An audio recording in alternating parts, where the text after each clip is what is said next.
नमस्कार दोस्तों, परमा एजुकेशन के यूट्यूब चैनल पे आप सभी भाई बहनों का स्वागत करते हैं। तो चलिए शुरू करते हैं यहाँ पे पहले प्रश्न से। लेकिन बता दें कि जो भाई बहन हमारे चैनल पे नए आए हैं और चैनल को अभी तक सब्सक्राइब नहीं किया है तो पहले जाके चैनल को सब्सक्राइब करिए और साथ ही बेल आइकन का बटन दबाना ना भूलें, ताकि जैसे ही लाइव आ जाए आप लोगों के पास एक नोटिफिकेशन पहुँच जाए। तो चलिए अपने अपने ग्रुपों में एक बार इसे शेयर कर दीजिए ताकि अधिक से अधिक लोगों तक पहुंच जाए। ठीक है, तो लाइक करना तो न भूलें। और बता दें कि आज के जो टॉप प्रश्न रखे गए हैं वो 10 हैं, यानी 10 प्रश्न हैं। आप लोगों का टारगेट जो रहेगा 6+ रहेगा। अगर 6 प्रश्न आप लोग कर लेते हैं तो समझिए बहुत ही अच्छे से आप लोगों की तैयारी हो रही है। तो चलिए शुरू करते हैं यहाँ पे पहले प्रश्न से।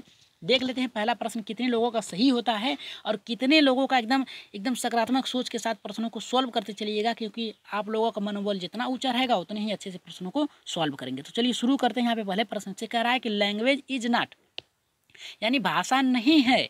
भाषा क्या नहीं है? यहाँ पे कह रहा है पहला कि इंस्ट्रक्टिव यानी संस्थान, दूसरा हमारा कह रहा है कि सोशल यानी सामाजिक, और तीसरा यहाँ पे कह रहा है कि अर्बिट्री यानी रचनात्मक, और चौथा हमारा कह रहा है कि सिंबल यानी संकेत।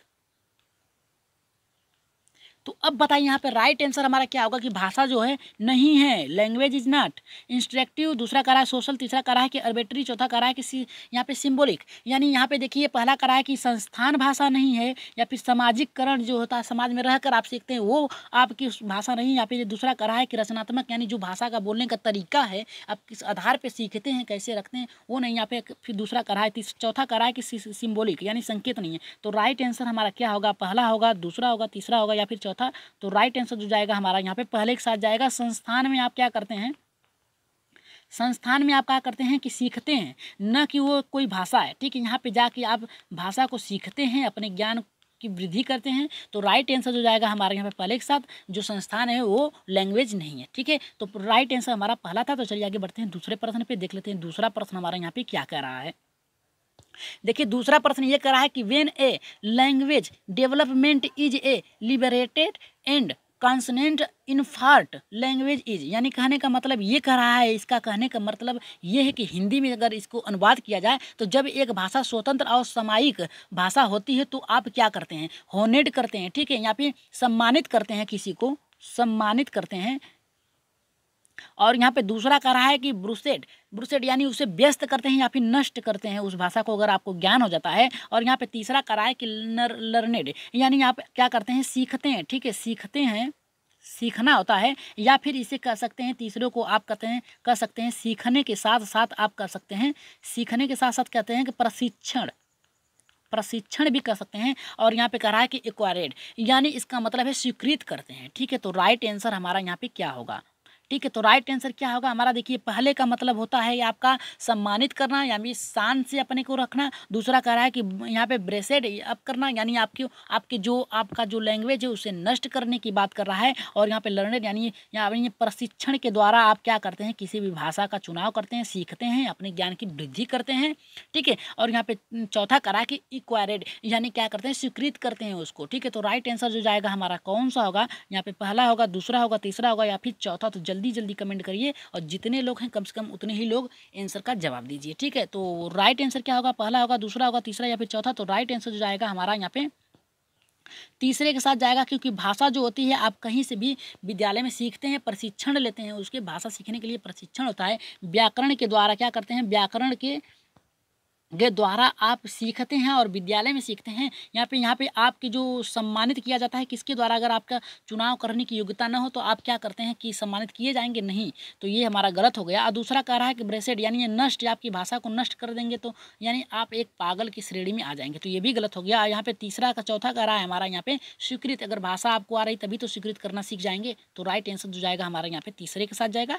चलिए आगे बढ़ते हैं तीसरे प्रश्न पे, देख लेते हैं तीसरा प्रश्न हमारा यहाँ पे क्या कर रहा है। तीसरा प्रश्न थोड़ा बड़ा है लेकिन इसे अच्छे से करेंगे। चलिए देख लेते हैं क्या कर रहा है कि what is a task in task based language learned, यानी इसका जो अगर हिंदी में अनुवाद इसका किया जाए तो इसका कहने का मतलब ये कि किस संस्थान पर स्थित भाषा को शुरुआती परिवर्तन किया जा सकता है। तो यहाँ पे पहला कह रहा है कि a piece of work which enable learned to do a activity, यानी हिंदी में इसको अगर देखा जाए तो ये कह रहा है कि किसी काम या किसी काम को हिस्सा जो सीखने वाले को सक्षम बनाता है, यानी किसी काम का वो हिस्सा जिसके द्वारा उसे सक्षम बनाया जा सकता है। और दूसरा कह रहा है कि a piece of work for, यहाँ पे कह रहा है कि parent to do their children homework, यानी बच्चों के जो होमवर्क होते हैं वो जो माता पिता उनके हैं उनके लिए एक कार्यरत के रूप में होता है, ठीक है। और तीसरा कह रहा है कि a piece of activity for teacher do you in the classroom, यानी जो होमवर्क है वो कक्षा में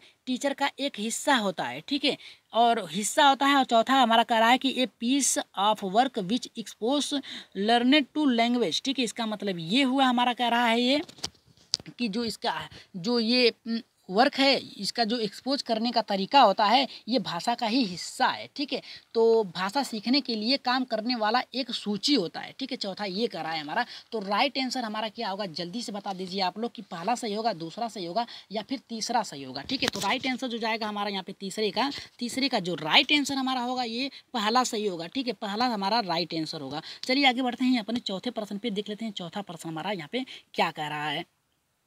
देखिए यहाँ पे चौथा प्रश्न ये कह रहा है कि ट्रावलोग, ठीक है। यहाँ पे ट्रावलोग इज ए जनरल ऑफ, ठीक है। इसका मतलब ये है कि विकास का एक उदाहरण है, ठीक है। विकास का एक उदाहरण है, क्या है तो जल्दी से बताइए इसका राइट आंसर हमारा यहाँ पे क्या होगा, ठीक है। विकास का उदाहरण क्या है तो हमारा जल्दी से बताइए आप लोग। यहाँ पे पहला देखिए कर रहा है यहाँ पे कि पहला करा है कि क्रिटिसियम, और दूसरा करा है यहाँ पे कि दूसरा हमारा ये करा है कि बिलियोग्राफी यानी बिब्लियोग्राफी, ठीक है। और तीसरा करा है कि लिटरेटर, और चौथा करा है कि पोइट्री, ठीक है। तो यहाँ पे देखिए इसका अर्थ क्या होगा। यहाँ पे देखिए करा हमारा पहला करा है जो प्रश्न करा है कि प्रश्न हमारा ये करा है कि ट्रावलोग, ठीक है। यहाँ पे ट्रावलोग इज ए जेनर ऑफ, यानी इसका मतलब ये है कि विकास का एक उदाहरण है। और पहला यहाँ पे करा है कि क्रिटिसियम, यानी इसका मतलब ये हुआ हमारा कि आलोचना करना, आलोचना होगा, ठीक है, याद रखिएगा। और यहाँ पे देखिए दूसरा जो कर रहा है कि बिब्लियोग्राफी जो होता है हमारा ग्रंथ सूची होता है, ठीक है, सूची होता है, सूची होता है। और देखिए यहाँ पे जो हमारा तीसरा करा है कि यहाँ पे जो तीसरा करा है लिटरेटर, यानी साहित्य होता है हमारा, ठीक है, साहित्य होता है। और चौथा जो कहता है कि कविताओं से होता है, ठीक है, कविता से होता है, ठीक है। तो राइट आंसर हमारा यहाँ पे क्या होगा, ठीक है। पहला सही होगा हमारा, दूसरा सही होगा, तीसरा या फिर चौथा। राइट आंसर जल्दी से बताइए कि चौथे का राइट आंसर हमारा यहाँ पे क्या होगा। तो चौथे का जो राइट आंसर जाएगा हमारा तीसरे के साथ जाएगा, याद रखिएगा, तीसरे के साथ जाएगा, साहित्य से जुड़ा होता है, ठीक है। ये जो होता है विकास का जो उदाहरण होता है ये साहित्य से होता है, ठीक है, याद रखिएगा। हमारा राइट आंसर जाएगा यहाँ पे तीसरे के साथ जाएगा, पोयम से, कविता से नहीं होगा, ठीक है। और ये ग्रंथ सूची जो होती है ये सूचियाँ बनाने से कुछ नहीं होता है, आपको उसके बारे में आना चाहिए, ठीक है। और ये आलोचना, किसी चीज़ का आलोचना करना एक आप उदाहरण है नकारात्मक चीज़ का, ठीक है। तो यहाँ पे राइट आंसर जाएगा हमारे यहाँ पे साहित्य। साहित्य में क्या करते हैं आप, आपकी जो संस्कृति है वो उसे जोड़ा जाता है, आपके अनुरूप बताया जाता है, ठीक है। तो राइट आंसर चौथे का हमारा यहाँ पे तीसरा होगा। तो चलिए आगे बढ़ते हैं, अपने पांचवें प्रश्न पे देख लेते हैं। पांचवा प्रश्न हमारा यहाँ पे क्या कह रहा है। तो एक बार शेयर कर दीजिए, कम से कम जितने लोग हैं अंग्रेजी पढ़ने वाले उनके ग्रुपों में एक बार शेयर कर दीजिए अपने अपने ग्रुपों में, ताकि उन्हें भी क्लास करने का मौका मिले, ठीक है। तो चलिए शुरू करते हैं। यहाँ पे अपने पांचवें प्रश्न पे देख लेते हैं। पांचवा प्रश्न हमारा यहाँ पे क्या कह रहा है। देखिए पांचवा प्रश्न ये कह रहा है कि the most important aspect of in effective language classroom is to provide learner with in opportunity to, यानी इसका मतलब ये है, हमारा कहने का मतलब ये करा है कि एक प्रभावी भाषा वर्ग के सबसे महत्वपूर्ण पहलू कक्ष में प्रभावी व्यक्ति को प्रदान किया जाता है। किसके द्वारा प्रदान किया जाता है, पहला कह रहा है हमारा कि यहाँ पे पहला ये कि इंटरेक्ट के द्वारा, यानी बातचीत के द्वारा, ठीक है, बातचीत के द्वारा आप प्रभावी बना सकते हैं। और दूसरा हमारा ये कह रहा है कि इंटरफेयर यानी दखल देने से होता है, दखल देने से होता है। और एसेस का मतलब ये होता है कि आकलन, यानी किसी का आकलन करने से हो जाता है। और यहाँ पे देखिए चौथा हमारा ये कह रहा है कि इमिटेट यानी नकल, ठीक है, यानी नकल करने से आप कर सकते हैं। तो राइट आंसर हमारा यहाँ पे क्या होगा, देखिए यहाँ पे कह रहा है कि द मोस्ट इम्पोर्टेंट एस्पेक्ट, यानी किसके द्वारा आप किसका एक्सपेक्ट करते हैं, यानी किसका सहारा लेते हैं, यानी इफेक्टिव यानी महत्वपूर्ण लैंग्वेज यानी भाषा का आदान प्रदान क्लासरूम में करने के लिए प्रोवाइड लर्नेड विथ ए अप्रोनिसिटी, ठीक है, यानी उसको प्रभावी बनाने के लिए क्या करते हैं एक व्यक्ति से दूसरे व्यक्ति में। तो यहाँ पे देखिए इंटरेक्ट, ठीक है, यानी बातचीत, ठीक है, याद रखिएगा यहाँ पे हमारा पहला करा है कि बातचीत के माध्यम से आप बना सकते हैं यानी वाद विवाद के द्वारा। दूसरा करा है कि इंटरफेयर यानी दखल दे के कर सकते हैं। एसेस मतलब आप क्या कर सकते हैं, आकलन कर सकते हैं। चौथा हमारा करा है कि नकल कर सकते हैं। तो राइट आंसर जो जाएगा हमारे यहाँ पे पहला होगा, दूसरा होगा, तीसरा होगा, चौथा। यानी आप खुद सोचिए कि अगर आप क्लासरूम में हैं तो किसके द्वारा आप अधिक प्रभावी बना सकते हैं शिक्षण को। यहाँ पे आप नकल के द्वारा बना सकते हैं, ठीक है, किसी की नकल मार के बना सकते हैं, या फिर आप क्या करते हैं, आकलन करते हैं। देखिए अवलोकन की बात नहीं किया है यहाँ पे, अवलोकन करता तो हमारा राइट आंसर होता, लेकिन यहाँ पे आकलन करने की बात कर रहे हैं, परीक्षा लेने की बात कर रहे हैं। अगर आपकी पहली कक्षा में आप हैं, प्राथमिक कक्षा में बालक आता है तो उसका आकलन कैसे करेंगे आप, ठीक है, उसका क्या करेंगे, अवलोकन करेंगे। ये भी हमारा गलत हो गया, दूसरा चौथा और तीसरा गलत हो गया। अब देखिए बचा हमारा इंटरफियर यानी दखल देकर करेंगे, दखल देकर आप करेंगे, या फिर चौथा इंटरेक्शन यानी वाद विवाद, ठीक है, वाद विवाद के द्वारा यानी चर्चा पर चर्चा के द्वारा आप कर सकते हैं। तो राइट आंसर जो जाएगा हमारे यहाँ पे पहले के साथ जाएगा, ठीक है, इंटरेक्टिव यानी दखल, यानी दखल नहीं, वाद विवाद या फिर चर्चा पर चर्चा कर सकते हैं, ठीक है। तो चलिए आगे बढ़ते हैं, छठे प्रश्न पे देख लेते हैं। छठा प्रश्न हमारा यहाँ पे क्या कर रहा है, देखिए छठा प्रश्न तो और भी महत्वपूर्ण है क्योंकि ये हर दृष्टि से ये प्रश्न बहुत ही इंपॉर्टेंट है। देखिए छठा ये करा है कि ए टीचर आप क्लास 5 इज, यहाँ पे करा है कि एक टीचर है, एक शिक्षक है जो कक्षा 5 के इज प्रैक्टिसिंग यानी interactive listening in the class see should focus on, यानी इसका मतलब ये है कि कक्षा 5वीं की एक शिक्षक को कक्षा में बैठने के स्थान के साथ साथ कक्षा को प्रभावी बनाने के लिए क्या करना चाहिए। तो यहाँ पे देखिए पहला हमारा यहाँ पे पहला हमारा ये कर रहा है कि लिस्टेनिंग एंड, यहाँ पे करा listening and objective speakers at two, यानी यहाँ पे इसका हिंदी अनुवाद अगर इसका किया जाए तो सूची और अवलोकन करना तथा वक्ता के साथ व्यस्त रवैया यानी एक सकारात्मक रवैया अपनाना चाहिए। और यहाँ पे दूसरा हमारा कह रहा है कि listening to word stress and intonation, ठीक है, यानी उनके द्वारा क्या करना चाहिए, वाचन और विचार को अनुसार होना चाहिए, किसके द्वारा होना चाहिए, ठीक है, उसके अनुरूप होना चाहिए वाद विवाद। और तीसरा हमारा कर रहा है कि यहाँ पे देखिए कि लिस्टेनिंग टू द प्रोनाउंसिएशन, यानी उसके द्वारा क्या होना चाहिए कि प्रयोजन से संबंधित होना चाहिए। और यहाँ पे चौथा कर रहा है कि लिस्टनिंग एंड रिस्पॉन्सिंग, यानी सुनकर और जवाब देना चाहिए, उससे पहले सुनना चाहिए फिर जवाब देना चाहिए। तो राइट आंसर हमारा यहाँ पे क्या होगा, पहला होगा, दूसरा होगा, तीसरा होगा या फिर चौथा होगा। तो हमारा छठे का राइट आंसर क्या होगा, जल्दी से आप लोग बताइए कि हमारा एक टीचर को कक्षा 5 में प्रभावी ढंग से बनाने के लिए बैठने का स्थान यानी वातावरण और प्रभावी तरीके से बताने के लिए क्या करना चाहिए। पहला देखिए करा है हमारा कि यहाँ पे कि सूची और अवलोकन करना चाहिए, वक्ता को व्यस्त साथ सख्त रवैया अपनाना चाहिए यहाँ पे। और यहाँ पे देखिए दूसरा करा है कि listening to word strict and intonation, यानी उसके अनुरूप यानी उसकी भाषा यानी कि राजहित के यानी उसके भाषा के अनुरूप होना चाहिए। और तीसरा करा है कि लिस्टनिंग टू द यहाँ पे प्रोनाउंसिएशन, यानी उसका क्या होता है, प्रयोजन संबंधित होना चाहिए, कार्य उसके संबंधित होना चाहिए प्रयोजन के। और चौथा करा है कि लिस्टनिंग एंड रिस्पॉन्सिंग, यानी उसका क्या होना चाहिए, सुनकर और जवाब देना चाहिए। तो राइट आंसर हमारा छठे का क्या होगा। तो यहाँ पे देखिए पहले बालक जो होता है पहले सुनेगा तभी तो जवाब देगा, यानी उसे क्या करेगा, जवाब देना सीखना चाहिए सुनकर, ठीक है। तो राइट आंसर जो जाएगा हमारे यहाँ पे चौथे के साथ जाएगा, ठीक है।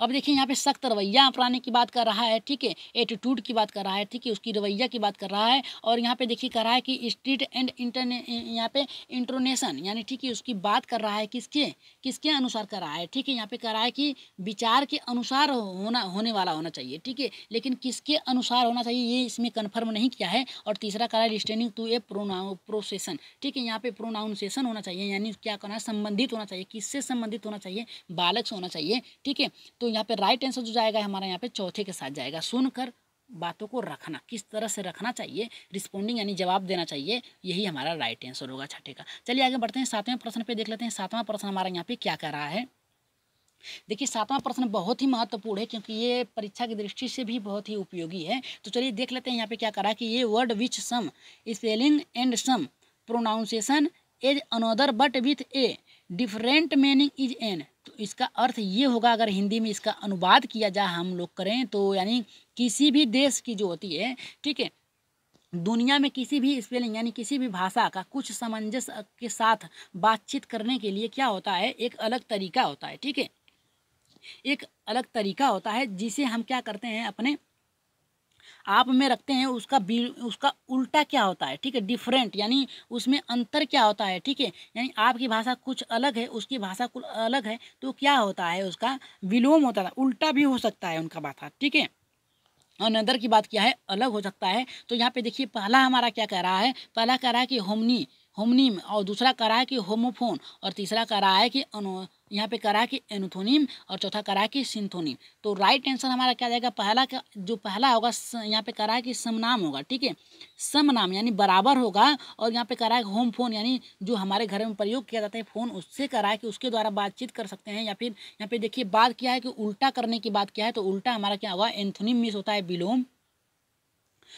होगा। ठीक है, यहाँ पे विलोम होगा, यानी उनका उल्टा भी हो सकता है। और तीसरा करा कि सिंथोनिम, यानी क्या होता है, माध्यम होता है। ठीक है, तो माध्यम होता है, तो राइट आंसर क्या होता है, बातचीत करने का, यानी एक जगह से दूसरे जगह में बात करने का माध्यम क्या हो सकता है। यहाँ पे देखिए, ये world with same spelling and same pronunciation and another but with a different meaning. ठीक है, तो इसका मतलब ये करा है कि दुनिया में कहीं भी बात करने के लिए किसी चीज़ का भाषा का प्रयोग करते हैं, वो किसके द्वारा होता है, कैसे होता है। तो यहाँ पे पहला होगा, दूसरा होगा, तीसरा होगा, चौथा। पहला हमारा कह रहा है कि समान होना चाहिए, समनाम होना चाहिए। दूसरा कह रहा है कि फ़ोन के माध्यम से हम बात कर सकते हैं एक जगह से दूसरे। और यहाँ पे कह रहा है तीसरा कि हमारा कह रहा है कि जो तीसरा है कि विलोम होता है, और यानी उल्टा होता है। चौथा कह रहा है कि यहाँ पे सिंथोन यानी माध्यम होता है। तो भाषा जो होता है एक दूसरे को जोड़ने के लिए एक माध्यम होता है। तो राइट आंसर जो जाएगा हमारे यहाँ पे चौथे के साथ जाएगा। ठीक है, माध्यम, किसी के माध्यम से हम एक जगह से दूसरे जगह बात कर सकते हैं, तो माध्यम क्या होती है, हमारी एक भाषा होती है। ठीक है, तो राइट आंसर जो जाएगी हमारा यहाँ पे चौथे के साथ जाएगा। चलिए 8वां प्रश्न देख लेते हैं, ये भी बहुत ही महत्वपूर्ण है। देखिए यहाँ पे जो 8वां प्रश्न है ये तो और भी महत्वपूर्ण है। यहाँ पे देखिए क्या रहा है, यहाँ पे हमारा कि ए शॉर्टर फ्रॉम, यहाँ पे form of A group of word which usually course and the exclusive verb is, यानी इसका मतलब ये करा है कि 8वां हमारा ये करा है कि किसी भी, ठीक है, किसी भी यहाँ पे करा है कि एक समूह में एक दुकानदार जो होता है काम करता है, जो एक सहायक भाषा का उपयोग करता है, वो भाषा क्या है। तो पहला यहाँ पे कह रहा है कि काउंटेशन, यहाँ पे कह रहा है जो हमारा पहला कह रहा है कि कनेक्शन, यानी क्या होता है, नियोजन होता है, यानी संबंध होता है। ठीक है, और कनेक्टर, ठीक है, यहाँ पे कह रहा है कनेक्टर यानी संबंध होता है। ठीक है, संबंध होता है, और यहाँ पे पहला है नियोजन होगा, और तीसरा कह रहा है हमारा तीसरा जो होगा अनुबंध होगा, और चौथा कह रहा है कि यहाँ पे परामर्श होगा। ठीक है, तो हमारा राइट आंसर क्या होगा 8वें का। ठीक है, तो 8वें का राइट आंसर क्या होगा हमारा, जल्दी से बताइए आप लोग। देखिए ये कह रहा है कि एक दुकानदार है जो क्या करता है किसी समूह में, ठीक है, एक समूह में एक दुकानदार जो है काम करता है, जो एक सहायक यानी भाषा का शब्द का उपयोग करता है। ठीक है, और यहाँ पे देखिए उपयोग करता है, उसका अर्थ क्या होगा, है। ठीक है, पहला हमारा जो अगर पहले का अर्थ निकाला जाए तो इसका होता है नियोजन होगा, और दूसरे का अगर कनेक्ट मतलब संबंध होगा। ठीक है, संबंध होगा, और तीसरा हमारा ये कह रहा है कि अनुबंधन होता है। ठीक है, यानी किसी से जुड़ाव होता है, किसी से लगा होता है, उसे जो भाषा पता है उसी भाषा का प्रयोग करता है। और यहाँ पे कह रहा है चौथा कह रहा है कि परामर्श दे रहा है, तो वो परामर्श नहीं दे रहा है। ठीक है, नियोजन भी नहीं कर रहा है। तो अब देखिए बचा आप लोगों का दो, ठीक है, कनेक्टर यानी संबंध होता है, और यहाँ पे तीसरा कह रहा है कि अनुबंधन होता है। तो राइट आंसर जो जाएगा हमारा यहाँ पे तीसरे के साथ जाएगा अनुबंधन। संबंध किससे है, भाषा से है, लेकिन किसके लिए है, ये देखिए यहाँ पे यहाँ पे कह रहा है कि कॉन्ट्रैक्शन यानी उसका अनुबंधन होना चाहिए, उससे समानता होनी चाहिए। जिस भाषा का प्रयोग कर रहा है उसको उसमें ज्ञान है, तभी तो उसका प्रयोग कर रहा है। ठीक है, तो राइट आंसर जो जाएगा हमारे यहाँ पे तीसरे के साथ जाएगा। चलिए आगे बढ़ते हैं, अपने चौथे प्रश्न पे देख लेते हैं। 9वें प्रश्न देख लेते हैं क्या कह रहा है।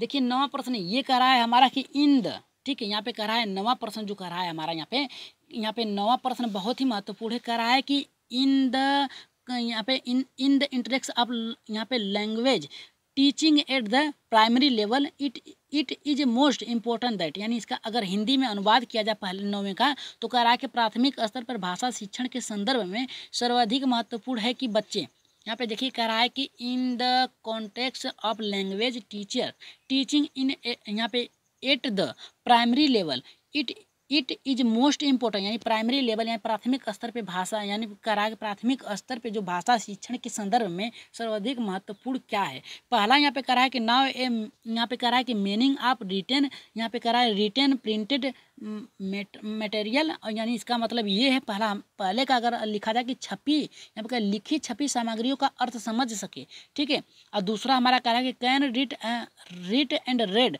रिटन कंसेप्ट, यानी दूसरा हमारा ये कह रहा है कि लिखी छपी सामग्रियों को बोल बोल कर पढ़ना। और यहाँ पे तीसरा हमारा कह रहा है कि can read by adding letter, यानी कह रहा है कि जो अक्षर को जोड़ जोड़ कर पढ़ना, यानी जो अक्षर हैं उसको जोड़ कर पढ़ना।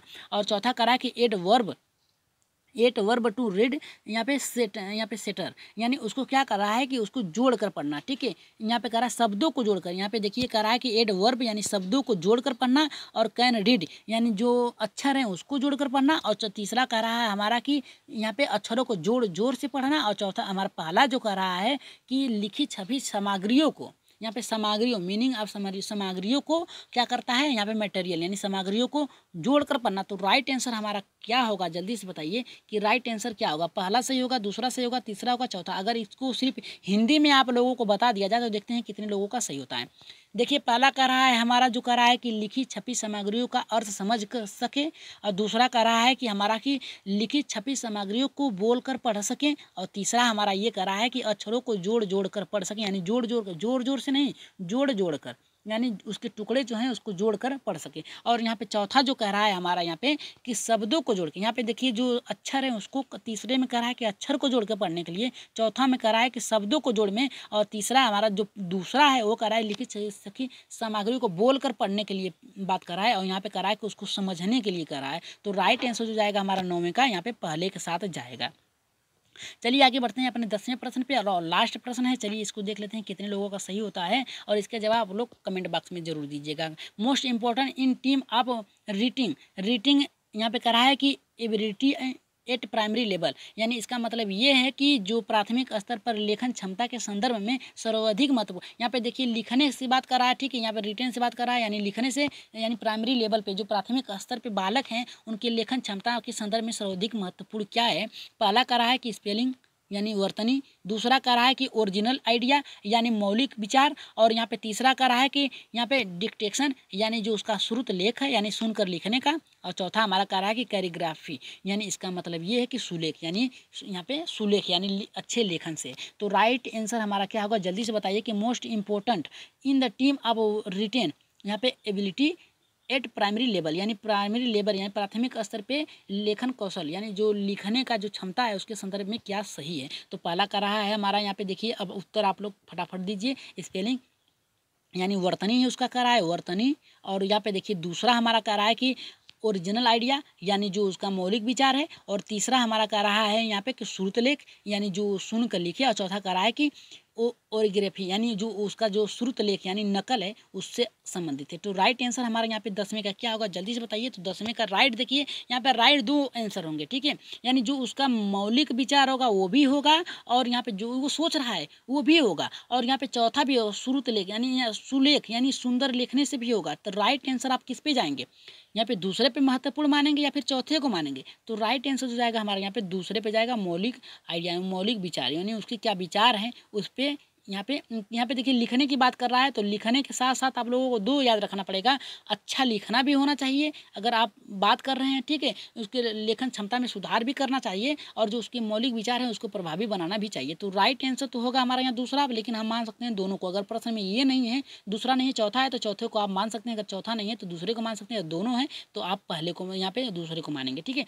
तो आज के प्रश्न आप लोगों को कैसे लगे, थोड़ा समझाने में दिक्कत हो रही थी, लेकिन आशा करते हैं आप लोग खुद एक होनहार टीचर होने वाले हैं, तो आप लोगों को पता होगा कि आप लोगों को बस इशारा काफ़ी है। तो आज के प्रश्न कैसे लगे एक बार कमेंट जरूर कर दीजिएगा, और वीडियो को शेयर कर दीजिएगा, लाइक कर दीजिएगा, और जो भाई बहन हमारे चैनल पर नए हैं और सब्सक्राइब जरूर करिए, और साथ ही बेल आइकन का बटन दबाना न भूलें। तो आज के लिए इतना ही, धन्यवाद।